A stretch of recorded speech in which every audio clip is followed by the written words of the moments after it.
When was the last time you said yes to something when you really wanted to say no? Most of us have been there with friends, at work, with family. We say yes to something, even though it doesn't really feel aligned. It doesn't really feel right for lots of different reasons. We don't want to disappoint others. We want to avoid conflict. We have been conditioned to be a people pleaser. We're worried about being rejected or abandoned. We want to be seen as helpful or reliable.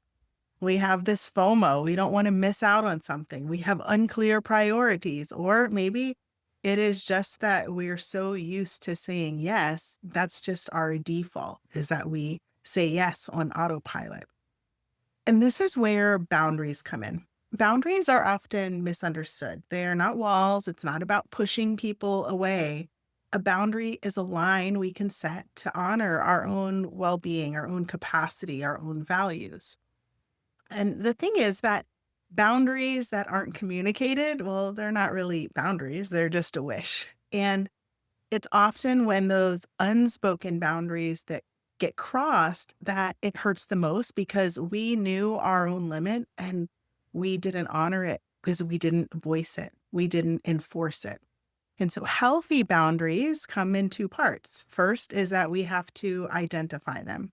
We have to make sure that our boundaries are aligned with our values and our goals and our needs. And then, second, we have to communicate them and enforce them clearly, early, and often.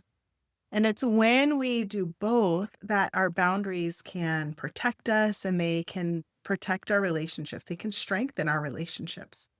Because otherwise, it can just leave us feeling drained and resentful. Without boundaries, our lives can often be filled up with other people's priorities. And these unspoken boundaries can be just as damaging because those are the ones that can carry the most resentment and frustration and exhaustion when they're crossed. When we can communicate our boundaries clearly, we can set those expectations, and that helps to reduce misunderstanding. It can help us build healthier relationships built on honesty instead of assumption. The boundary itself can help protect our values and our capacity, and then communicating it helps to protect our relationships. And while not all of our boundaries might feel comfortable in the moment, they can allow us to live in alignment with what matters most without us burning out, without us giving more than we actually have the capacity to give. So when we are thinking about boundaries, they can come in a couple of different forms. One is our time boundary. So this is us saying when we're available, when we're not available. Another one is like these emotional boundaries. So this is what feelings or responsibilities belong to us versus someone else. And the third is physical boundaries, our body, our personal space, our need for rest. And four are relational boundaries. This is how we allow people to speak to us, what behaviors we will and won't accept. So every one of these boundaries works best when we do both parts. First, we create it intentionally. And then second, we communicate it and we enforce it. And here's what I've noticed. Most of us know we need boundaries, but we feel guilty about setting them or communicating them. We need to remember we're allowed to have boundaries. Boundaries don't make us unkind, they make us clear. And one of my favorite things to remember is clear is kind. And so when we're thinking about our boundaries, we need to have that clarity for ourselves. That clarity of like, this is a boundary for me. And then we communicate it. And sometimes we have to communicate it again and again. But when we are communicating that boundary, then we have more awareness around, does this person respect my boundary? Is this someone that I want to be in relationship with, whatever type of relationship it might be? And then we can make choices that are aligned with that clarity.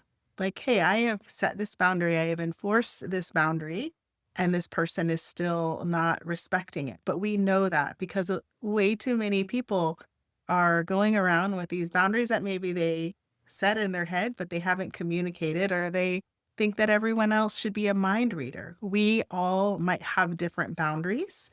We might all have different values and different needs and different things that are important for us.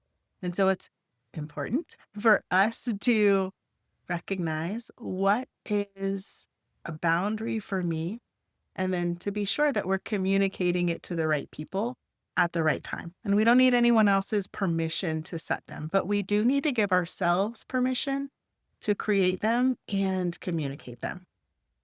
And so, my invitation for you is to reflect on what boundaries do you have that maybe you haven't communicated to the right people? Or what boundaries do you need to create that are going to protect your mental, physical, spiritual, emotional health, or it's going to protect your capacity to be able to continue showing up and doing the work that you want to do in the world, to continue showing up in the way that you want to show up in the world. So being clear for yourself, and then giving other people that opportunity, that gift of clarity for you to communicate it to them. So I hope this was helpful for you. Right now, get clear for you. What are the boundaries that you need? And then what are the boundaries that you need to communicate to someone else? Thanks for being here. Have an amazing day. Don't forget to go out there and do your part to make a positive impact in the world. Take care of others, and please, please, please make sure you are taking care of yourself, communicating your needs along the way. Have an amazing day. Bye. Thanks for being here. I hope that you found value in this video. And if you're recognizing that you need a little bit of additional support, I'd love to invite you to join our 21-day challenge. In our 21-day challenge, you're committing 10 to 15 minutes a day, doing a short activity where you can focus on things like your energy, your habits, your boundaries, so that you can have that clarity and then make more aligned decisions. For most of us high performers, high achievers, people who care about making a positive impact in the world, it is easy for us to sacrifice our own self, neglect our own self so that we can contribute and do kind things for other people and take care of other people and take care of other things. And oftentimes that leaves us drained, or it leaves us feeling burnt out because we're doing so much for everyone else.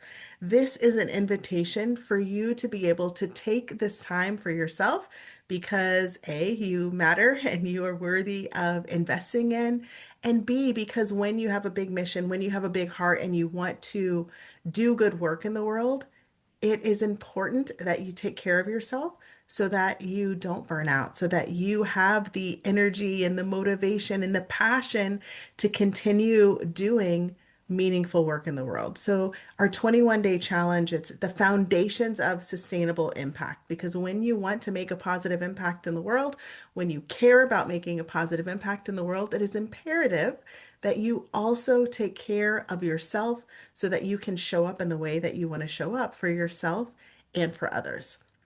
So, 21 days, our challenge focusing on sustainable impact.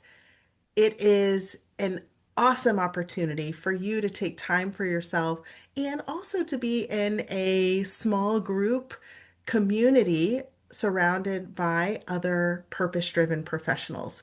So, link is in the comments if you want to join us. 21 days, Foundations of Sustainable Impact, 21 days for you to invest in yourself so that you can show up and continue investing in others and making the positive impact in the world that you know that you're here to make. Drop a comment if you have any questions. I hope to see you in the challenge. Bye.